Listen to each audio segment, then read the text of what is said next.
बहुत अभिमान है स्वयं पर। हाँ, अभिमान मूर्खों का व्यसन होता है देवी, और वो व्यसन मुझे अभी तक लगा नहीं, परंतु उस व्यसन का प्रभाव आप पर अवश्य दिखाई देता है। इतना अहंकार! अरे आपके साथ विवाह करने वाली स्त्री केवल अश्रु बहाएगी। मेरी जीवन संगनी की चिंता करना छोड़िए, परंतु इतना अवश्य दिख रहा है कि जिससे भी आपका विवाह होगा उस पुरुष के मुख पर कभी मुस्कुराहट नहीं आएगी। बड़ी बात।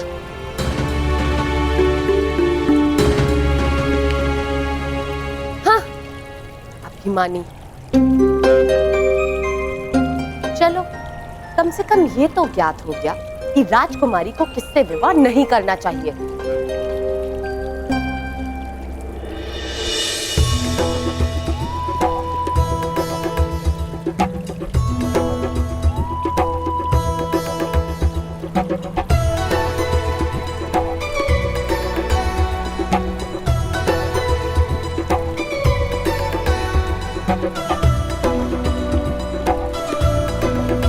इस अभिमानी के स्पर्श से ये फूल कैसे खिल गया? क्या ये अच्छा संकेत है?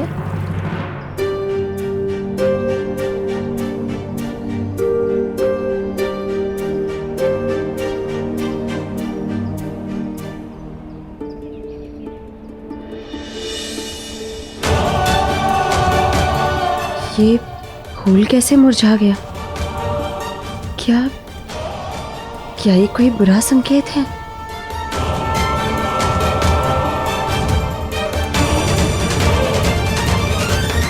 यहाँ मैं बैठूंगा।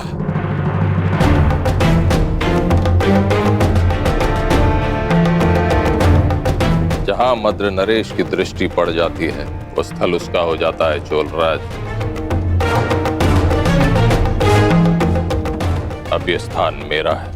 यहाँ सर्वप्रथम मैं उपस्थित हुआ था और इस स्थान पर तुम बैठना चाहते हो ताकि कुमारी भानुपति की दृष्टि सर्वप्रथम तुम पर पड़े, लेकिन हम ऐसा नहीं होने देंगे। इस स्थान पर हम बैठेंगे।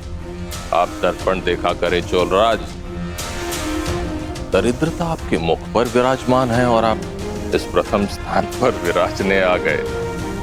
कहीं ऐसा ना हो कि राजकुमारी भानुमति आपको देखते ही भय से मूर्छित हो जाए।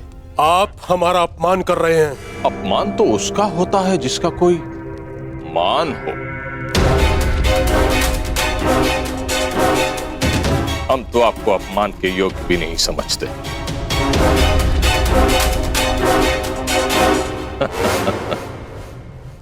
शांत मामा श्री। आप मध्य में बताइए हस्तिनापुर युवराज। चोलराज अपना अपमान नहीं सहेगा।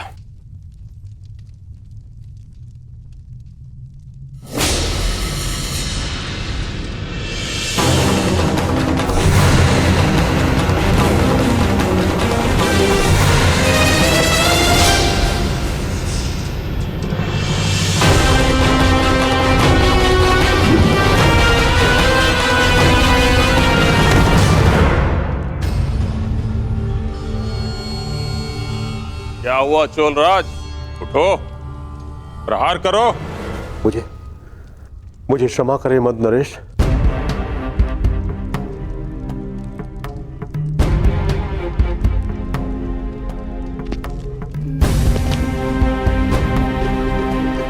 मामा श्री का व्यसन कभी जाएगा नहीं। दूसरों को क्रोध दिलाकर उनकी शक्तियों को स्वयं में समाहित करने का गुण है इनमें।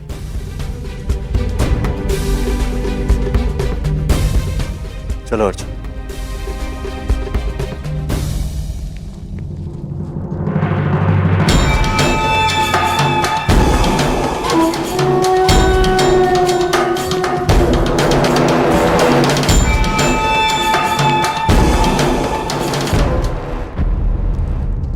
अरे कुमार दुर्योधन, स्वागत है।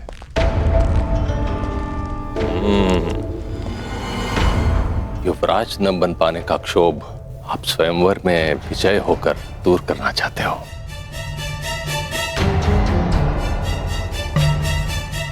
मेरा प्रकरण छोड़िए मद्रराज, आप बताइए आप यूं बढ़ती आयु में यहाँ क्या करने आए?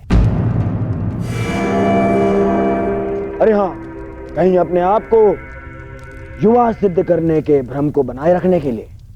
हाँ।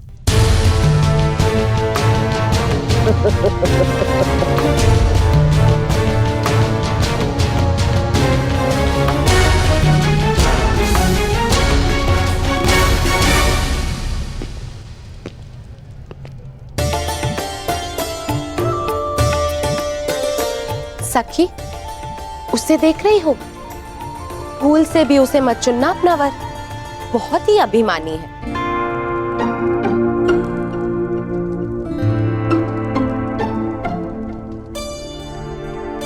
इसे ना चुनो सुप्रिया।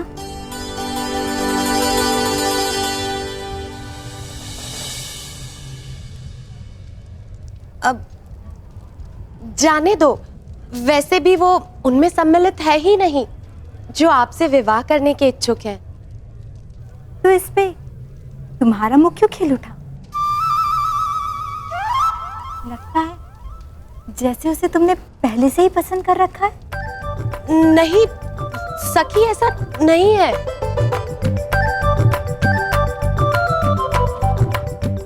जो भी है, वो तो इस पुष्प ने बता दिया। अब उसका नाम बता दो।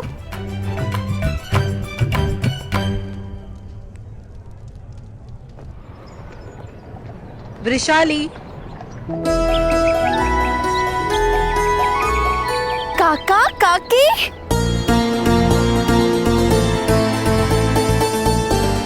सौभाग्यवती शालिनी भाव। सदा सुखी।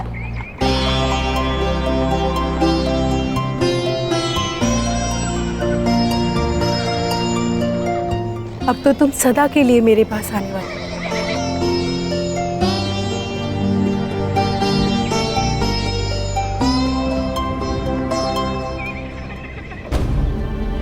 काकी, पिताश्री नहीं आए?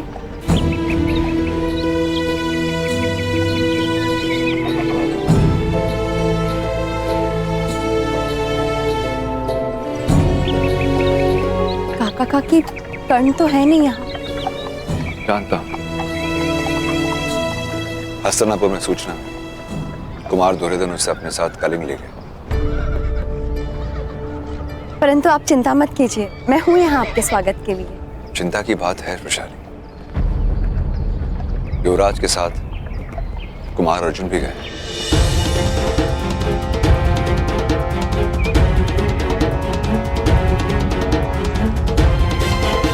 और वहां उन दोनों को रोकने के लिए ना महामहिम भीष्म है, नहीं आचार्य ध्रुव।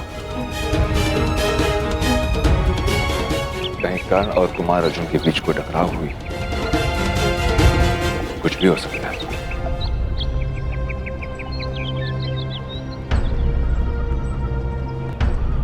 चिंतित मत हो काका, कुछ नहीं होगा। कर्ण यहाँ सुरक्षित पहुंचेगा। उसने वचन दिया है मुझे, पूर्णिमा की रात्रि तक वो यहाँ उपस्थित होगा। किसी भी परिस्थिति में वो अपना वचन नहीं तोड़ेगा, क्योंकि उसका नाम कर्ण है। नाम तो ज्ञात नहीं है सखी, किंतु अहंकारी अवश्य है। कलिंग की राजसभा में आप सभी आगंतुकों का हम स्वागत करते हैं। हमें आशा है कि आपकी सेवा में कोई त्रुटि ना हुई होगी। आज हमारी पुत्री कलिंग की राजकुमारी भानुमति का स्वयंवर है, इसलिए ना कोई चुनौती होगी और ना ही कोई स्पर्धा। आर्य पद्धति के अनुसार राजकुमारी भानुमति आपके समक्ष उपस्थित होंगी।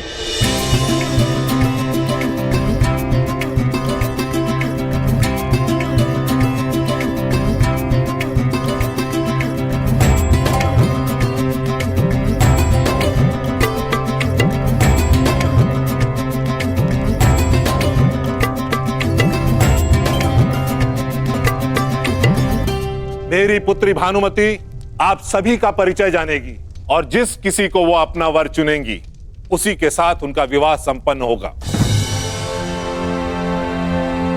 राजकुमारी भानुमति, आगे बढ़ो।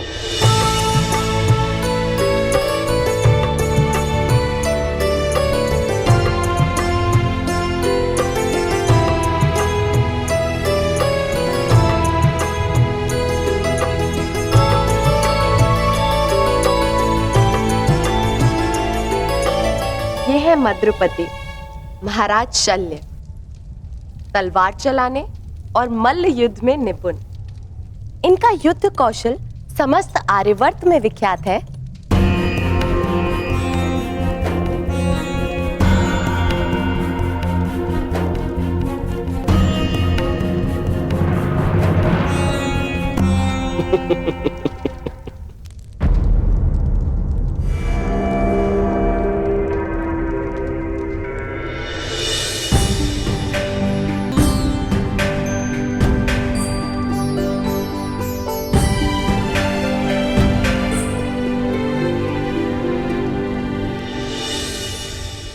मित्रकर्ण, यही है वो जो मेरी जीवन संगिनी बनेगी।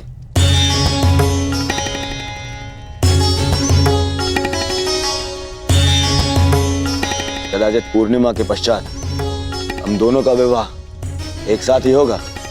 मित्र, तुम भूल रहे हो कि ये स्वयंवर कुमारी भानुमति का है। यहाँ चुनने का अधिकार केवल उन्हें है। यदि ऐसा है तो उसे दुर्योधन को चुनना होगा।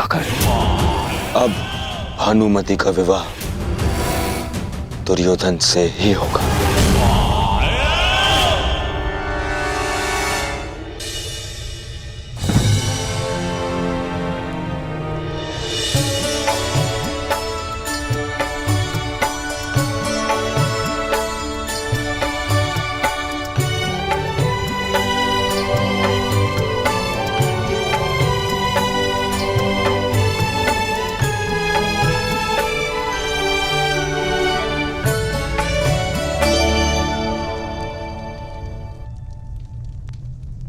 आप इनके पीछे क्यों खड़े हैं?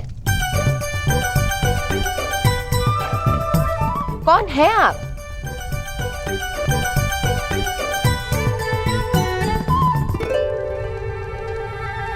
मैं कर्ण हूं। कर्ण?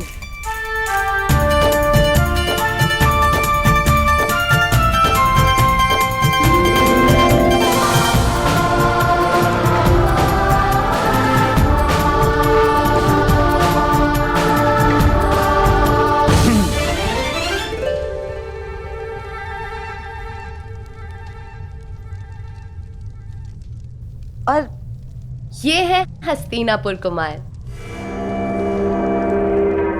सम्राट धृतराष्ट्र के पुत्र।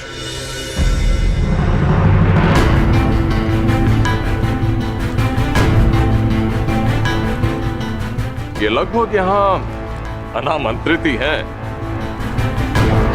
ये ना तो कहीं के राजा हैं, ना ही युवराज। मैं कलिंग नरेश से पूछना चाहता हूं कि फिर इन्हें इस स्वयंवर में आने की अनुमति क्यों दी गई?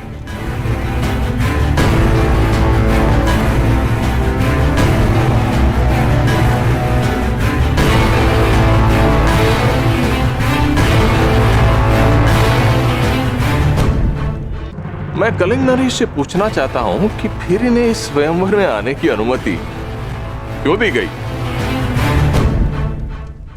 इन्हें अनुमति मैंने दी है शल्यराज, सम्राट धृतराष्ट्र के अनुग्रह पर। उचित है। अब सम्राट धृतराष्ट्र करे भी तो क्या करे? अपने पुत्र के युवराज न बन पाने के दुख में उनके घावों पर लेप लगाने के लिए यहां भेज दिया। भाई, हम तो कहते हैं हमारी भानुमति का विवाह इन्हीं से करवा दीजिए। कदाचित विवाह के शुभ अवसर पर इन्हें मुकुट पहनने का सौभाग्य मिल जाए।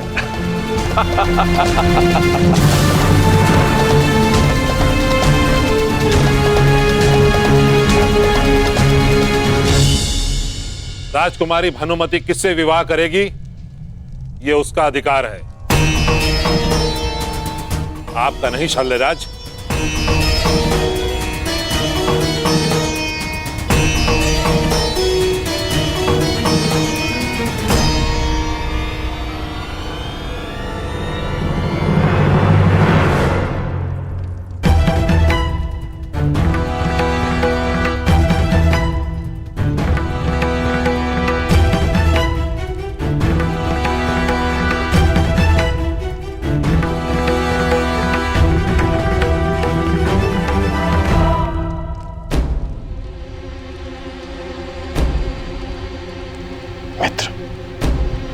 अपने क्रोध पर नियंत्रण रखो।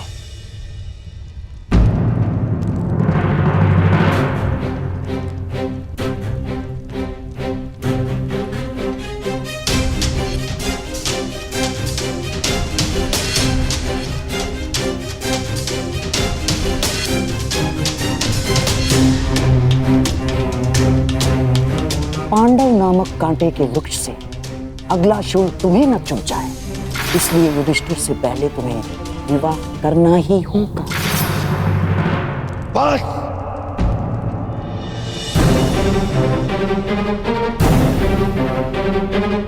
नहीं मित्र, मित्र,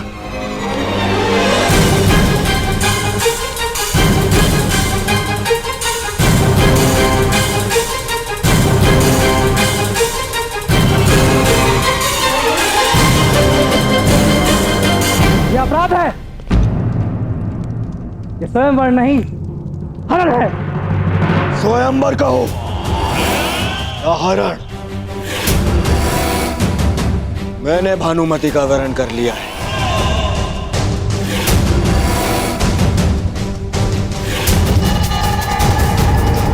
और अब भानुमति का विवाह मुझसे होगा, दुर्योधन से। और ये मैं अपने बल पर करूंगा, अपने पिता के अनुग्रह पर नहीं।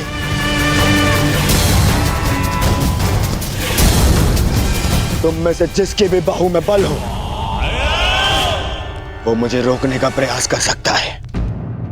सावधान दुर्योधन!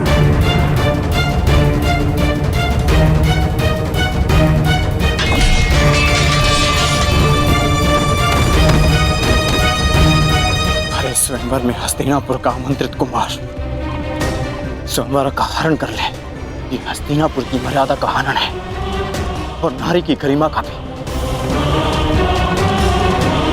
युवराज का अनुज होने के नाते मैं ये नहीं देख पाऊंगा। आज आप मुझे मत रोकेगा।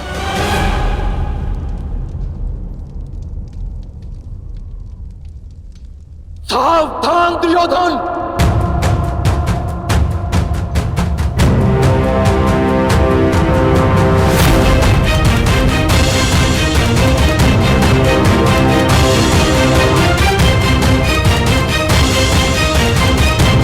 या तो राजकुमारी भानुमति को छोड़ो या फिर युद्ध के लिए प्रस्तुत हो जाओ। अब मैं भानुमति को छोड़ूंगा और न ही तुम्हारे साथ मैं युद्ध करूंगा अर्जुन।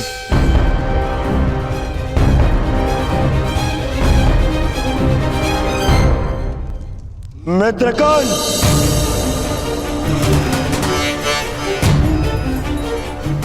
जिस प्रयोजन से मैं तुम्हें साथ लाया हूं उसे सिद्ध करो।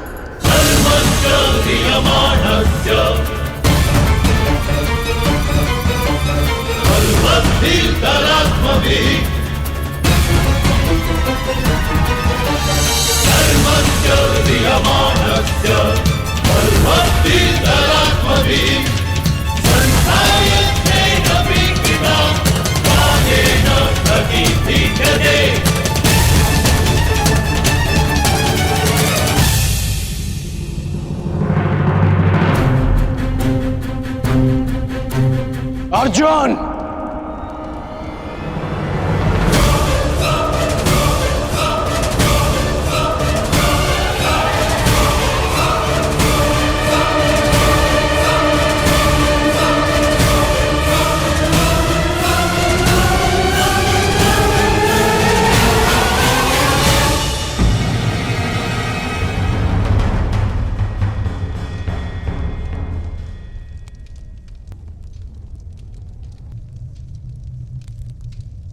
आज तुमसे ये युद्ध मेरा मंतव्य नहीं, कर्तव्य है। मैं यहां कुमार दुर्योधन की ढाल बनकर आया हूं।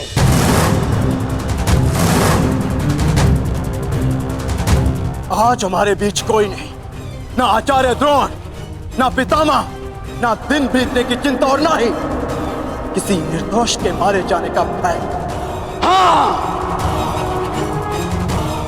ये मेरे युद्ध की ललकार भी है और मेरे कर्तव्य की पुकार भी मुझे स्वीकार है।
अंगराज अंग हस्तिनापुर के अधीन है और हस्तिनापुर के युवराज होने के नाते मैं आपको आदेश देता हूं कि आप बाण नहीं चलाएंगे।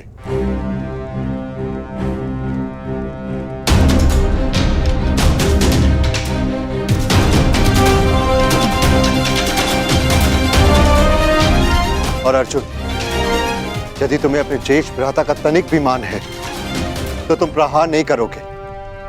परंतु क्यों भ्राताश्री? क्योंकि हस्तिनापुर यदि हाथ है तो हम सब उसकी उंगलियां हैं, और एक ही हाथ की उंगलियां एक दूसरे को नहीं मारती।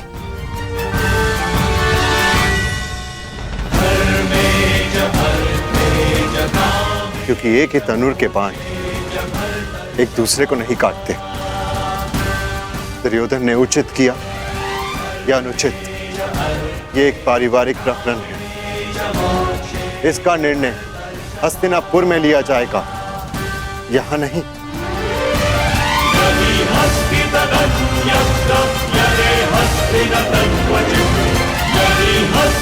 यदि यहां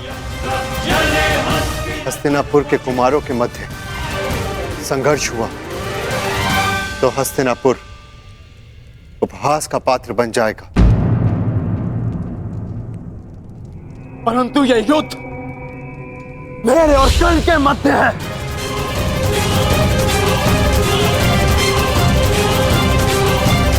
बाण नीचे करो अर्जुन।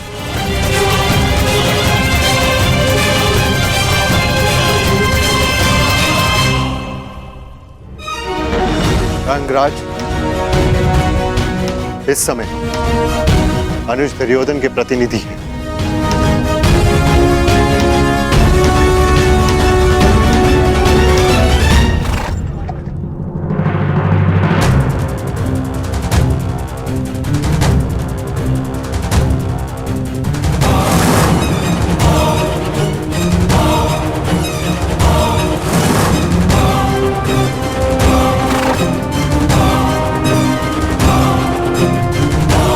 दुर्योधन,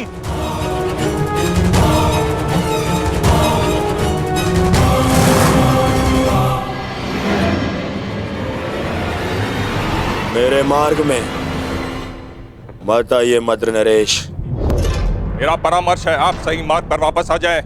हस्तिनापुर कुमार, राजकुमारी भानुमति को छोड़ दो या फिर अपनी धृष्टता का परिणाम भुगतने के लिए तैयार हो जाइए।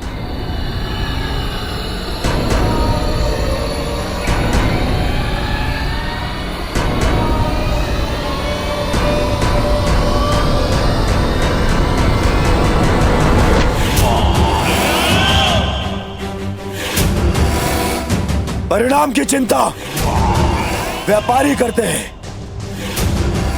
दुर्योधन केवल युद्ध करता है। तो फिर किससे युद्ध करना चाहते हो? चुन लो।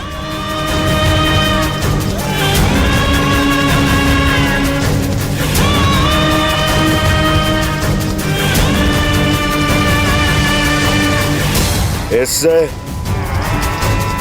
इससे और आपसे भी।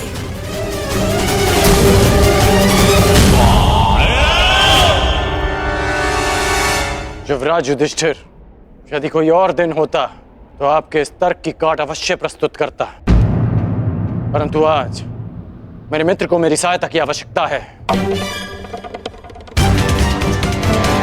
अर्जुन, जीवन लंबा है, आज नहीं तो कल एक दिन अवश्य आएगा जब हमारा अधूरा द्वंद्व अवश्य पूरा होगा।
रायगन, तो मेरी चिंता छोड़ो, भानुमति को रोको।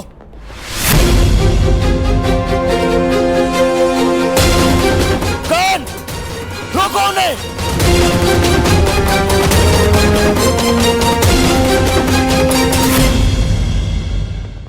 तुम्हारा मान और प्राण सुप्रिया का उत्तरदायित्व है।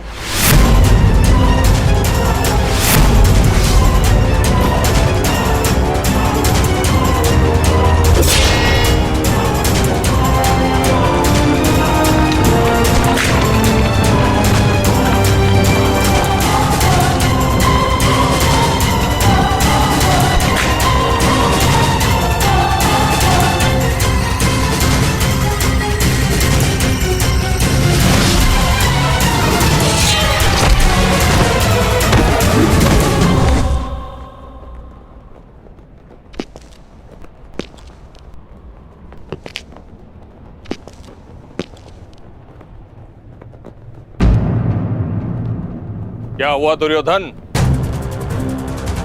बहुत बड़ी बड़ी बातें कर रहे थे और अपनी सहायता के लिए एक सूत पुत्र को बुला रहे। एक समय वो था जब गंगा पुत्र देवव्रत ने अकेले 3 काशी कन्याओं का हरण किया था, और आज 3 पीढ़ी पश्चात परिस्थिति ये है कि हस्तिनापुर के महाराज कुमार अपनी सहायता के लिए एक सूत पुत्र को बुला रहे हैं। मद्र नरेश! अरे दुर्योधन, क्या हुआ? क्रोध आ गया? आक्रमण करोगे तो करो, मैं प्रस्तुत हूं। सावधान!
ना हिलने का प्रयास करना और ना राजकुमारी भानुमति को स्पर्श करने का, वरना अपने प्राण से जाओगे।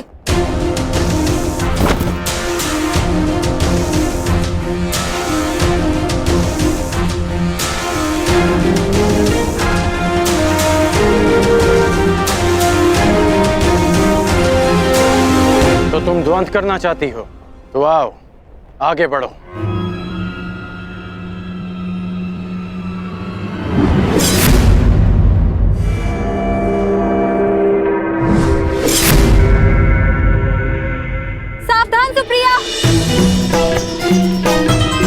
कुमारियों के हाथ में मेहंदी शोभा देती है, खड़क नहीं। और सच्चे वीर पुरुष को हरण करना शोभा नहीं देता।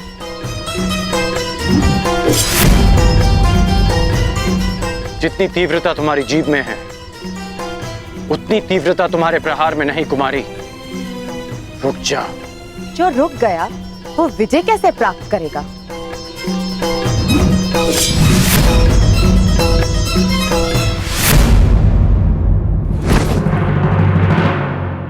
शत्रु का क्रोध शल्य के जीवन का अमृत है। दुर्योधन, अब तुम्हारी सहायता के लिए कौन आएगा?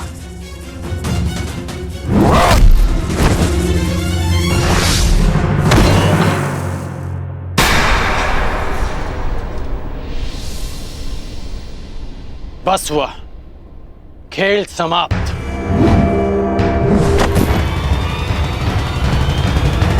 सुप्रिया! वीरांगना पराजित हुई। अब शांत रहना तुम्हारा धर्म है।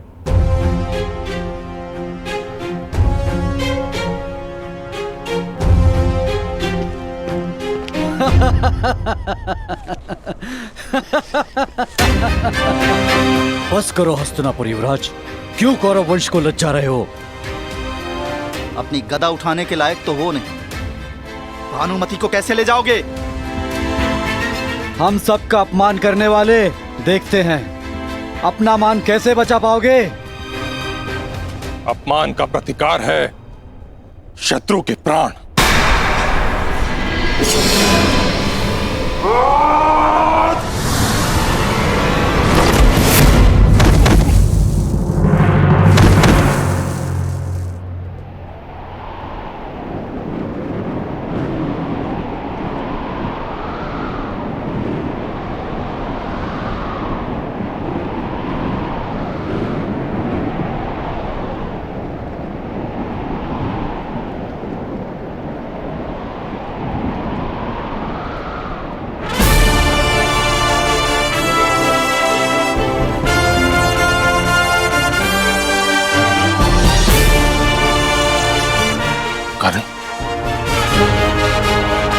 और मित्रता का केवल एक प्रमाण होता है,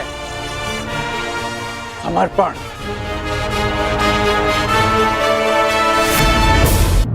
एक मित्र के लिए सबको शत्रु बना लेना मूर्खता है युवराज। जरासंध एक था, इसलिए तुम जीत गए। मगर हम अनेक हैं, हमें कैसे हराओगे?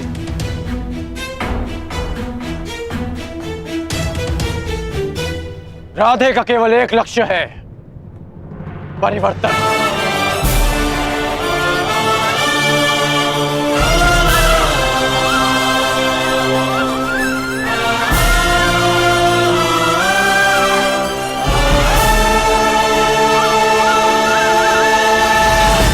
यदि किसी में भी बल है तो आगे बढ़ो।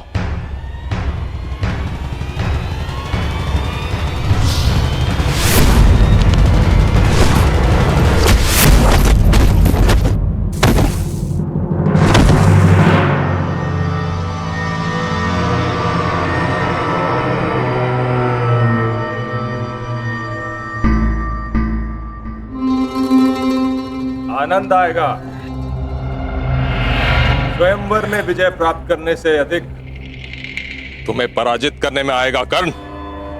सुना है अंगराज में बहुत क्रोध है और शल्य को क्रोध का प्रतिकार करने में सबसे अधिक आनंद आता है।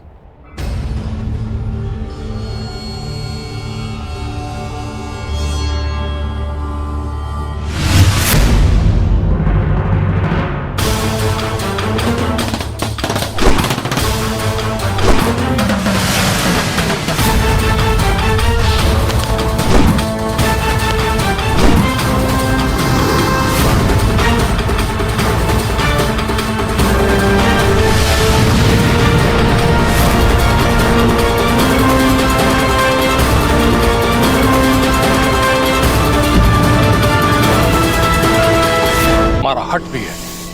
कहा था अर्जुन ने कि स्वयं को सिद्ध करने की लालसा तुम में बचपन से थी। इस हट की ज्वाला को तुम्हारे भाई शोन की चिता की अग्नि भी शांत नहीं कर पाई।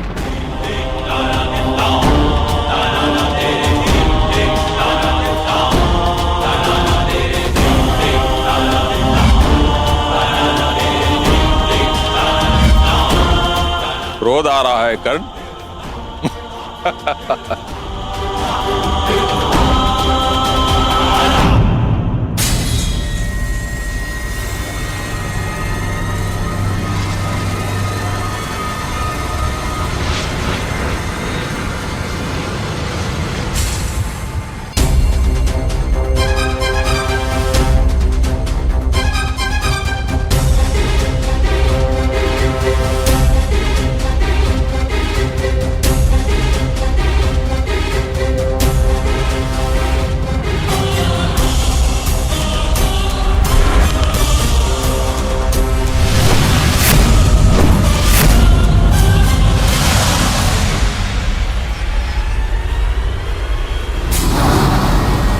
इसके बाण इतने उग्र कैसे हो उठे?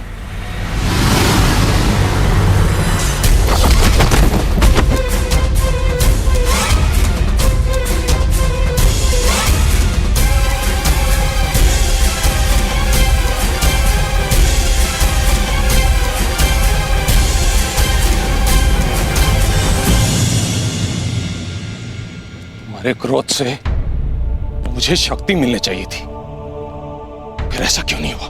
क्योंकि भले ही शत्रु द्वारा किया गया क्रोध आपका सबसे बड़ा शस्त्र है, परंतु शत्रु द्वारा उत्पन्न किया गया क्रोध कर्ण का सबसे प्रबल अस्त्र है। सूर्य और दीपक में जो अंतर है वही अंतर कर्ण और अन्य योद्धाओं में है। आज आपने सूर्य को सामान्य दीपक समझकर हाथ में लेने की भूल की। आज गुरु परशुराम का शिष्य कर्ण आपके सामने खड़ा है। वो गुरु परशुराम जिन्होंने मेरी दुर्बलता को, मेरे क्रोध को मेरी सबसे बड़ी शक्ति में परिवर्तित कर दिया। अब आप शक्तिहीन हैं। आप मेरे बाणों का तेज नहीं सह पाएंगे और ना ही मेरे नागपाश का बंधन तोड़ पाएंगे।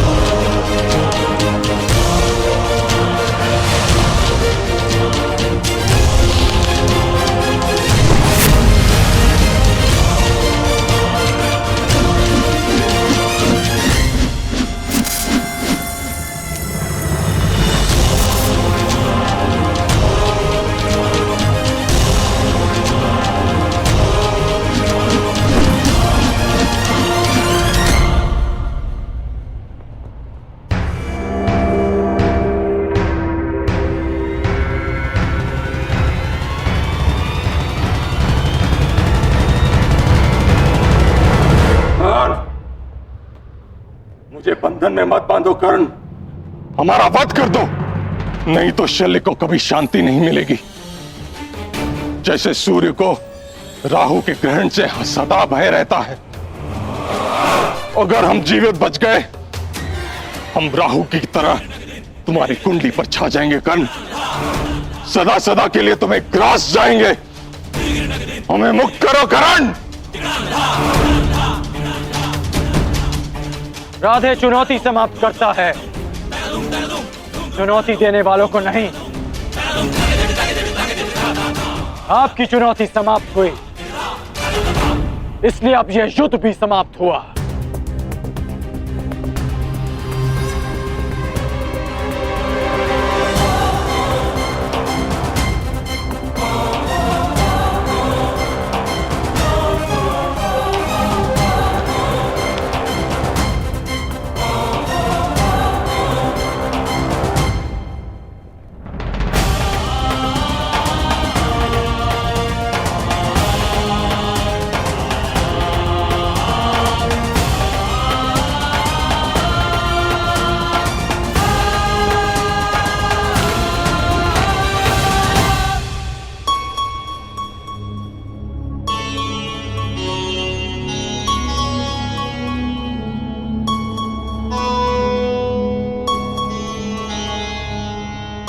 सखी, मैं तुम्हें छोड़कर कहीं नहीं जाऊंगी।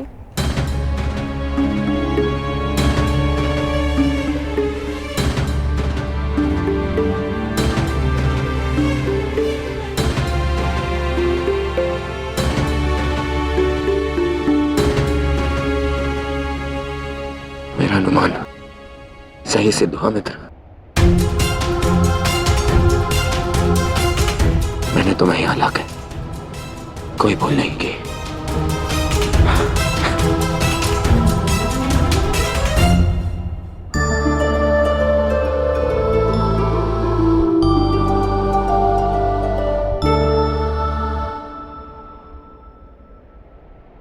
चंद्रमा की ओर देख के समय व्यर्थ मत करो करना।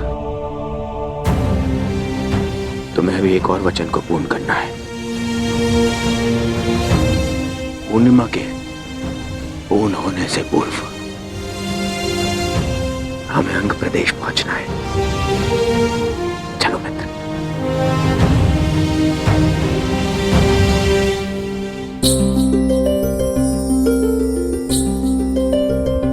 हर दिन कुछ बढ़कर मुझे सताने का प्रयास ना करो चंद्रदेव।